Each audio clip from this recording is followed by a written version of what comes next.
एक दिवस अख्ख्या गावाला आग लावती बघी बाई. तुझी टॉयलेट सीट सगळ्यात छोटी आहे. तो मला त्याच्याकडची खोट असलेली शेळी नाही देणार. अरे हिचा एक पाय छोटा आहे. झालं आपलं काम. फोन आला होता, गावात लय मोठा कांड झालाय.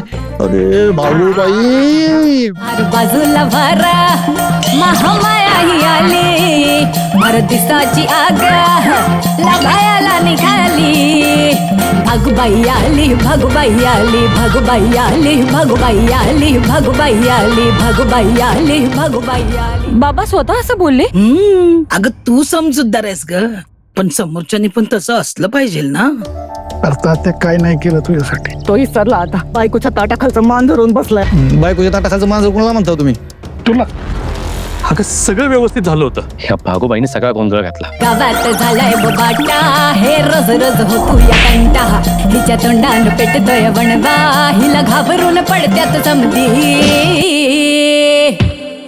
भगबाई आली, भगबाई आली, भगबाई आली, भगबाई आली.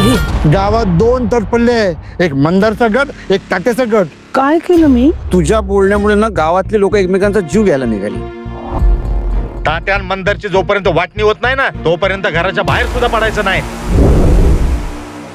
मी फक्त खरं तेच बोलते. आता माझं खरं कुणाला कडू लागत असल तर त्याला मी काय करणार? भगबाई आली, भगबाई आली, भगबाई आली, भगबाई आली.